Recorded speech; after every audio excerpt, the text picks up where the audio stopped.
రెగ్యులర్గా ఎప్పుడు చేసుకునే కాకరకాయ ఫ్రై కాకుండా డిఫరెంట్గా గుత్తి కాకరకాయ ఫ్రై అయితే రెసిపీ చూసేయండి. ఫుల్ వీడియోలో అయితే చాలా టేస్టీగా ఉంటుందండి. అన్నంలో కలుపుకొనైనా తినొచ్చు, సైడ్గా మనము పప్పు అలాంటివి చేసుకొని సైడ్ డిష్కి అయితే కూడా తినొచ్చు. ఫస్ట్ అయితే కాకరకాయలు తీసుకొని తొడిమి అది అయితే కట్ చేసుకొని మధ్యలో అయితే ఒక పెద్ద ఘాటు పెట్టుకోండి. లోపలన్నీ బాగుందో లేదా చూసుకోండి, చెక్ చేసుకోండి. అలాగే నీట్గా అయితే కట్ చేసుకొని ప్రతి కాకరకాయని మధ్యలో అయితే చెక్ చేసుకొని సీడ్స్ అయినవి తీయనవసరం లేదు. అంత చేదుగా కూడా ఉండదు. ఎందువల్ల అని అంటే మనము మధ్యలో ఈ మసాలా ఏదైతే పెడుతున్నామో దానివల్ల ఇలా నీట్గా కట్ చేసుకొని అయితే మనము ఒక బౌల్ తీసుకొని అందులో కాకరకాయలు వేసుకొని ఉప్పు, పసుపు, చిన్న చింతపండు అయితే యాడ్ చేసుకొని అయితే పక్కన పెట్టుకొని స్టవ్ మీద పెట్టుకొని అయితే వాటిని బాయిల్ చేసుకోండి. చింతపండు అవి వేయడం వల్ల చేదుదనం అయితే కొంచెం తగ్గుతుంది.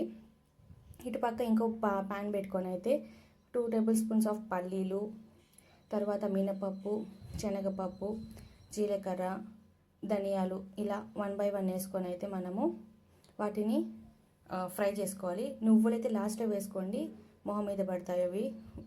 తర్వాత అయితే అదే ప్యాన్లో అయితే 1 టేబుల్ స్పూన్ ఆఫ్ ఆయిల్ వేసుకొని వెల్లుల్లి అండ్ ఆనియన్ అయితే వేసుకొని లైట్గా రోస్ట్ చేసుకోండి.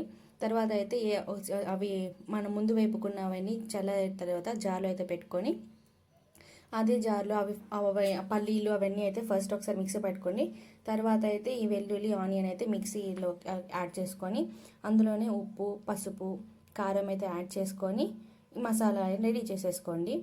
అంతే అండి, సింపుల్గా మసాలా అయితే రెడీ అయిపోతుంది. తర్వాత అయితే ఇటు పక్క మనము బాయిల్ చేసుకున్న కాకరకాయలు అయితే తీసుకొని చల్లారిన తర్వాత అయితే మసాలా పేస్ట్ని కాకరకాయలో మధ్యలోకి అయితే ఫిల్ చేసుకోండి. నీట్కి ప్రతి కాకరకాయలో మధ్యలో నీట్గా ఫిల్ చేసేసుకుంటే అంతే అండి, సింపుల్గా మన కాకరకాయ ఫ్రైకి కావాల్సిన అయితే రెడీ అయిపోతుంది.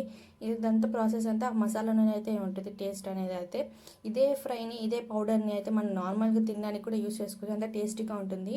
ఒకసారి నార్మల్గా ట్రై చేయండి. తర్వాత ఇవన్నీ ఫిల్ చేసేసుకున్న తర్వాత ప్యాన్ పెట్టుకొని ఆయిల్ వేసుకొని 1 by 1 నీట్గా ఈ కాకరకాయలు మనము ఫిల్ చేసుకున్న కాకరకాయలు 1 by 1 ప్యాన్లో పెట్టుకొని ఒక 2-3 మినిట్స్